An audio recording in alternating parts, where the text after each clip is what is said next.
To tell me what your short film was about. Tell me all about it, first of all. It's a psychological thriller. That was our genre. Mm-hmm.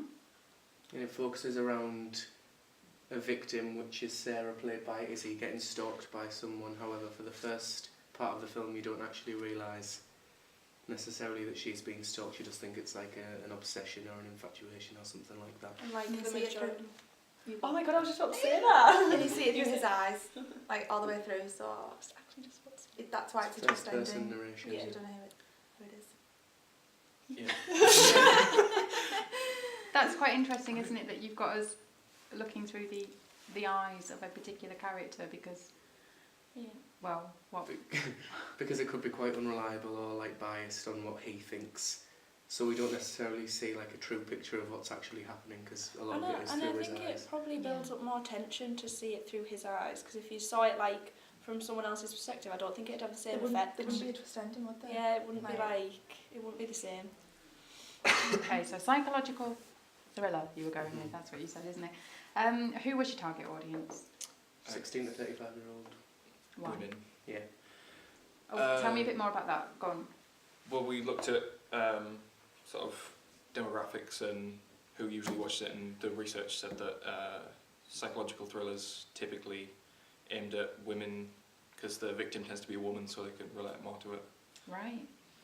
That's interesting, isn't it? Like, there's a whole debate there, like a gender debate, as to how a female is represented and how a male is represented in cinema. So we'll come back to that, I think, when we talk about your posters. I'll ask each of you about the ancillary tasks, I think, so we know what kind of film you made. So Adam, you start me off. Tell me what 2 ancillary tasks you produced and talk me through them, some of the techniques you employed. I made a poster and a radio trailer. The radio trailer's told through the voice of a woman, so that it relates more to the female audience again, and it's sort of from the point of view of the woman, sort of questioning what you do in the situation that the woman in the film is. And the poster focuses is a straight image of the stalker in the film. Sort of very much draws attention to the centre of the image. What kind of information surrounds the image on the poster then? What sort of techniques did you employ to make sure that it was working as a film poster? I made the title and the tagline of the film very bright and white, and there's reviews of the film and awards that's won either side of the centre image, and they're bright and white again. Made the building block at the bottom of the film black, but sort of with a bit of an outline so that it stands out but doesn't dominate any of the page. Yeah, that's good. I did a teaser poster rather than a proper poster because I think it just like adds more effect, because then when you look at it, it doesn't give too much away about like what's going to happen, so it'll make you think like, oh, I want to watch that. Cause, yeah. So what did you include to make it a teaser poster? I didn't put a picture of something that's obvious as my main like image. It was just like a picture of the ring, like on a hand, because then it'll make people be more curious as to what it actually is, rather than just giving it away. What else did I do? Oh yeah, and I put like 5 different like shots of throughout the film along the bottom, just to give the audience like a bit more information, but without telling them too much. So some more narrative Yeah. information. Did you both use taglines?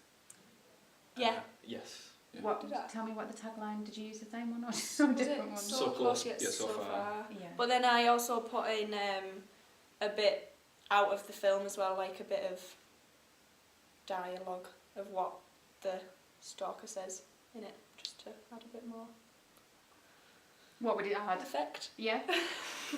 Yeah. Radio trailer? Did you say? Oh yeah, for mine, I got a man to do the voiceover because it's a bit more like creepy and weird if it's like a low pitched man. And I like, it's basically all questions and then parts of the film to like sort of answer those questions, but not, if you get me, just like to like put you in that position to think, what would you do if it was you. Yeah. Can you remember what that word is when we say that you're creating something? It begins with an E. Can any of you remember? Enigmas. Enigmas. Yeah, it's really important. You all use them, haven't you, in your posters? Thank you, Izzy. You tell me about your 2 ancillary tasks. I did poster and radio trailer.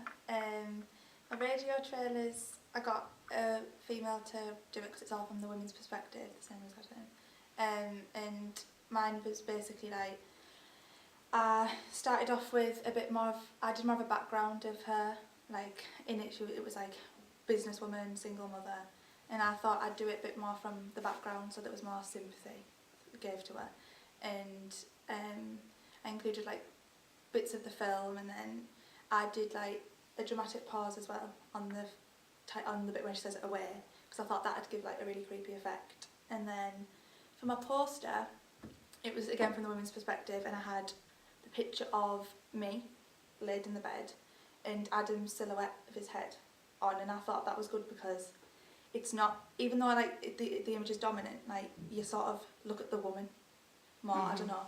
And then I made sure that like I sort of brightened it around his face so that it was quite dominant, like the whole image. And then for my title, I made sure I did white text. It was all black and white text to make sure like away and the tagline, so yeah, so far was like dominant as well.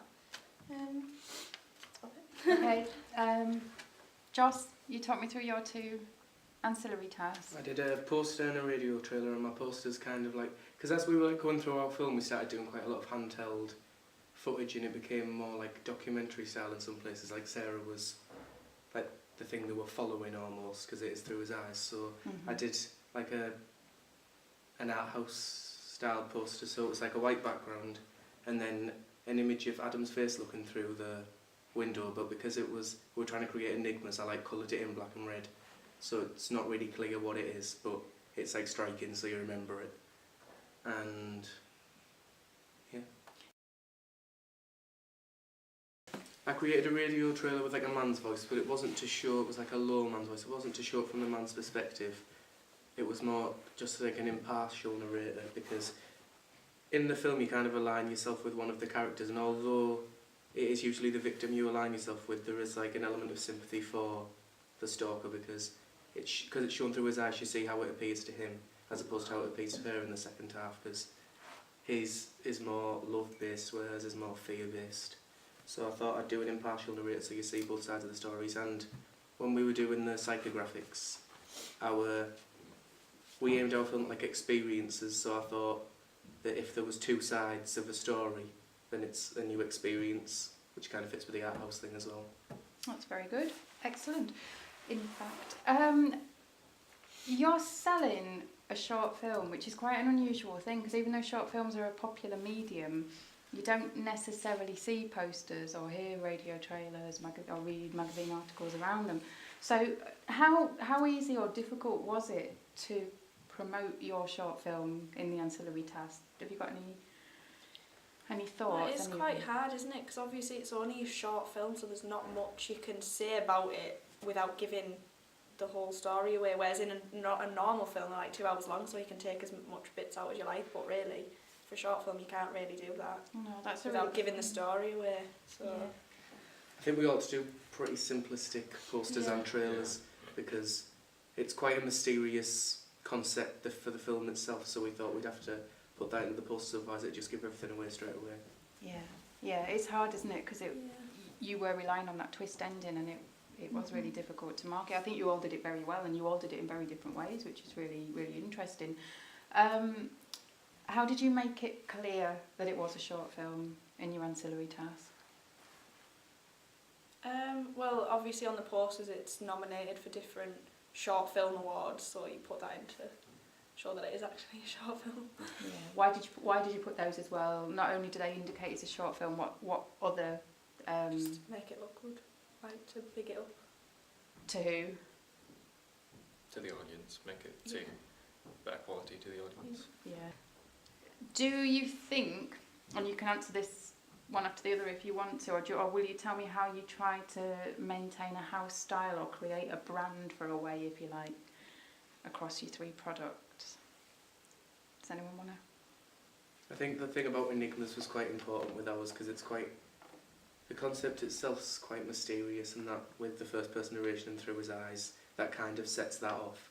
Because I think the full film builds up to the end, and it's all... Because nothing's very clear at first. Well, it's clear, but it's not irrelevant as such, but you kind of can't see really where it's going until it gets towards the end. So I think that whole thing about mystery we kind of put into the poster with like the simplistic element, and then with the radio trailers they were quite...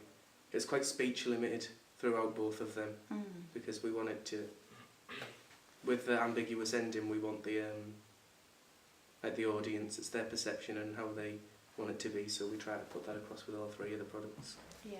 And like obviously we put our house style like documentary style with the film, because like obviously we had like quite a shaky camera, and obviously if you don't understand what's going on you think why is it shaky, but it's for a reason. Like it's supposed to be like realistic. That's sort of the style we went for, wasn't it? Yeah.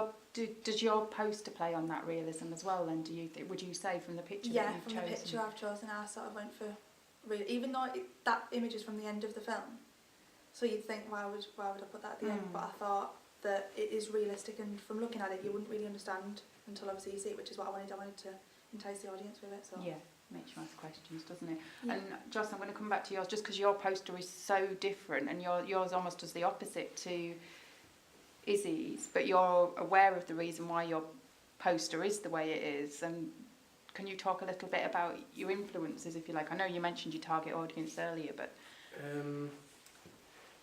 I think obviously it's just of his face, and it is quite like psychologically focused, so it's kind of an insight into his mind, but then also he's looking at something and you don't know what he's looking at, so I think mystery definitely influenced my poster quite a lot. But yeah, when I was talking about the experiences thing, I just think it's good to get an experience of something that you wouldn't usually see, where it's actually about the antagonist as opposed to the victim, because he is an antagonist but he's almost not aware of it. So, yeah. And then the Arthouse thing kind of came together with the production of the film. It wasn't our initial intention, but it kind of, as things changed, it did become more like a documentary. So that's why I kind of wanted to play on that a bit more, like a niche audience. Yeah, because there's a very graphic style to your poster, isn't there, compared to the ones that have used clear images, I suppose, from the film. And they both work equally well. Where would you imagine your ancillary tasks would be exhibited or played, if you will? Have you thought about that? Where would your posters be located? Posters probably in and around short film festivals, because we want it to be showed there, so advertise that it's there. And sort of in the foyer of sort of smaller cinemas. Bus stops. Yeah. I thought bus stops, because obviously that's quite a simple thing to do, and I think for a short film that would be a really good way to sort of show it off. Yeah.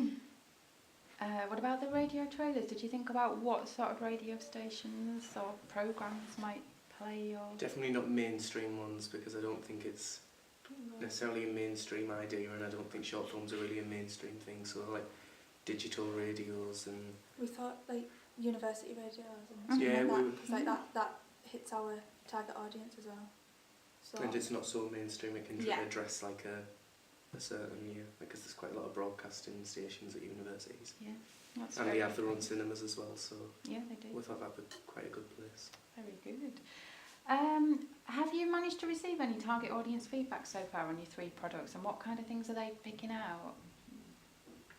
Well, I got a few of my friends together and they just had a look at mine and they thought the poster worked well, because I think the striking image is what you want, so you can remember it, because they are essentially to advertise the film, and if it catches your eye, then that's the most important thing. And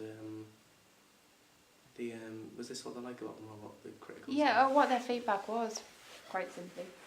I think some people liked the whole shaky camera idea and some people didn't, so I think that kind of made us realise throughout, have we targeted the right audience? I think women were definitely the right idea because they do like thrillers, but I think maybe if we'd have targeted a more specific audience, that might have just from audience feedback, that's proved like that may be what we should have done. Yeah, I actually think that's a really good thing that you've managed to do as a group, because you set off with one intention, and as your film has progressed, it has changed, hasn't it, from the planning stage to the final. But you've also realised that your audience can change, and your marketing campaigns worked really, really hard to make sure you're targeting the right audience. So, I mean, that happens in the real industry, so it's all We credit were like to learning you. as we were going on. Absolutely, So, yeah, and revising your ideas, yeah.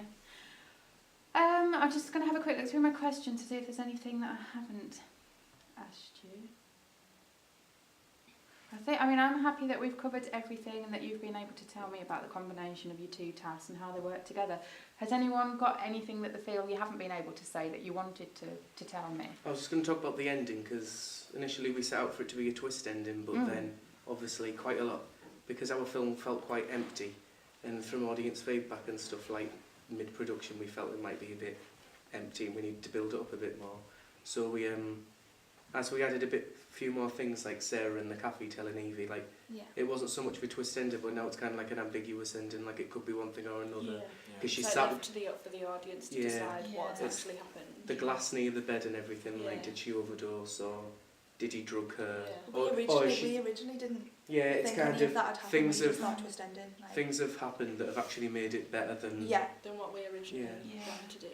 I think it's really brave for a film to end the way it does end, because you have resisted from answering questions, and I think that would appeal to your target audience again. It's a thinking film, isn't it? And I think again that's me as an observer. It'll like make you remember the film as well, because like even if it's like a couple of days later, you just think like, did she actually die, or did she like? Do you know what I mean? Like you're still thinking about it. Whereas if it just ends, then it's like, oh, it's finished. Yeah, absolutely. And it might make people watch it again Yeah. to try and make See if more they sense. missed out on anything like any. you know, with the psychographic, the experiences thing, I think it's quite interesting to think about whether like people will align themselves with him in the beginning, and then as the film progresses, they find themselves starting to dislike him or get a bit threatened or confused by what he's doing. Then they realise that this is a character they liked in the beginning. Just an experience, and that's what we want to do, like a lesson almost. Not like teach you a lesson, but like an insight. absolutely, yeah. Well done. Okay.